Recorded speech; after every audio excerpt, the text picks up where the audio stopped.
Welcome to Great Office Partner Training. I want to show you how you can go ahead and add additional names into the address book using the web interface. You simply enter in the IP address of the device.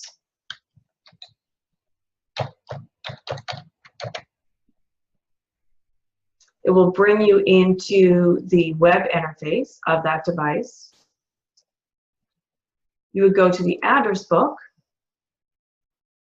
You'll see all the different email addresses that are already in there. To add a new user, you just simply click Add. You put the first name,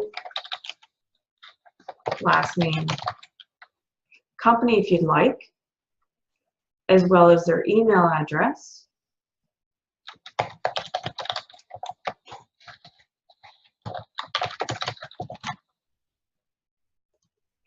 You can also add them as a favorite by clicking this button. And then you simply hit save, and it will show on the address book at your device.